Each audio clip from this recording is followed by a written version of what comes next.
nail clippers, a little thing of fruit, a notepad if they want to write or anything, some combs, a pen,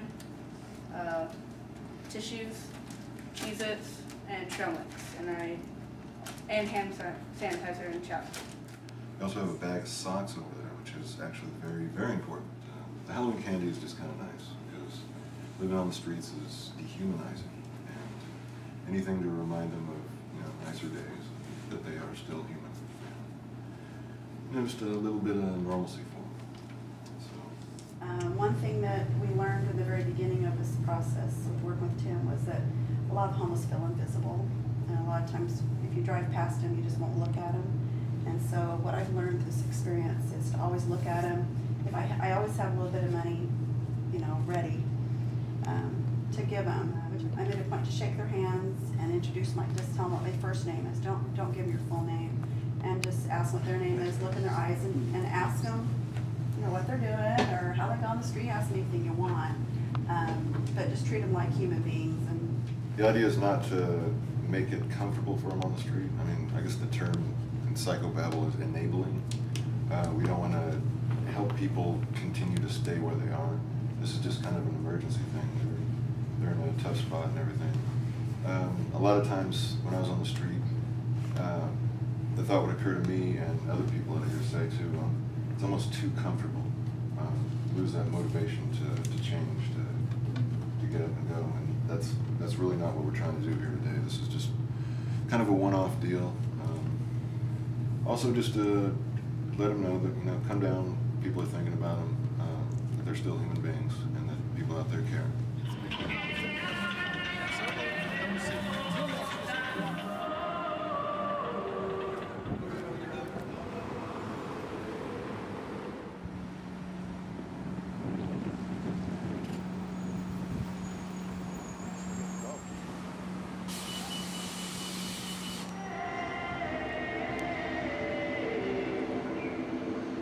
I thought you were coming up to kick us out. Oh, you looked all official. Yes, I'm coming up to thank you and welcome. God bless. You're very welcome. They got towels. Can I get you so you can have a go for it?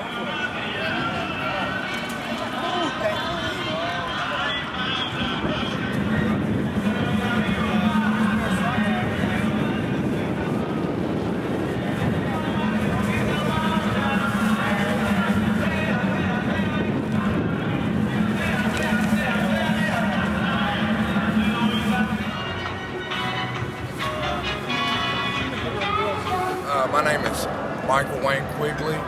This is Savannah Rose Quigley.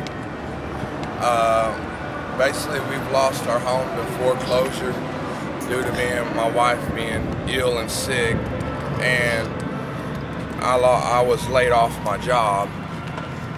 Other than that, since then, it's been a struggle. We've been homeless for about 4 months now. And we're just crying out for a little bit of help. I'm staying at the Star of Hope shelter. He's sleeping under a bridge because they won't let him in because we're not married. And it's hard. I want the best for my kids, and I want them to have the best and finest things. What is it that you guys think you would need in order to get out of the situation you're in? Basically just a stable environment, so I can get back and forth to work and, have a place to lay my head, and, it's more. Oh my goodness. It's all right.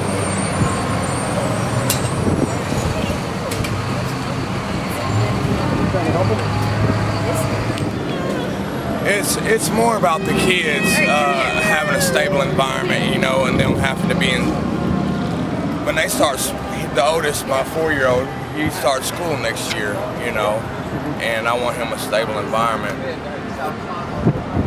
to have him a place to have him both a place to stay, and me be able to have some place that is stable that I can get back and forth to work. I specialize in foundation, know, I can do anything from laminate tile to concrete slab to asphalt.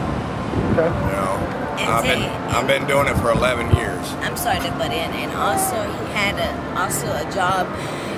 What was it? Tearing down and rebuilding. Demolition. I had a job cleaning houses, doing what I can, but like he was saying, when I got sick, and I've been trying to file for disability. I mean SSI, whatever it's called, and to get help with that and stuff. So. Okay. Well, you guys have my number. So yes. You know, if you guys find yourself in a bind where the kids or you need something, emergency help, call me. I'll come out here and help you guys. But more importantly, we're kind of looking for a long-term strategy to get you guys off the street. You know what I mean? So no promises. We do the best we can. Sometimes we have the resources and the people to come together, and sometimes we don't. Promise. But you know, we try. We do our best. So I've worked. Like I said, my dad's chief magistrate sergeant. I've had a job since I was 4. You know, I've worked my whole life. I paid taxes. You know, since the day I turned 18, and it's just horrible the way that they're treating these men who put in a life's work. I mean, some gave all, some died over there, and their families aren't even getting anything, or you know, very little or nothing. And it's just, it gets really frustrating. You know, there's no way to really get any help out here without asking people for money, and that's illegal. As far as shelter, there's a total of 500 beds in Houston that are free. There's 11,000 homeless people.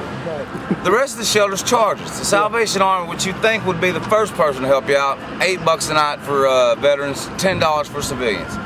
They have the Men's Center, the Harmony House, the Dewdrop Inn. All of these places are $12 a night for homeless people to stay. It's a lot of money. It is when you're homeless, yes, it really is. So the most person, you know, that's coffee money. But yeah, if you're homeless, $12 is a lot of money. Yep. And it's hard to get. And the only way to get it actually is, you know, to break the law. And none of us want to do that. None of us want to get in trouble. These cops down here actually target the homeless because they don't want us around, you know, and they don't want us downtown. And like I said, it's mostly because of the bad apples. They'll tell somebody they're starving to death and then go blow it all on beer. And it gets really, really tough at times.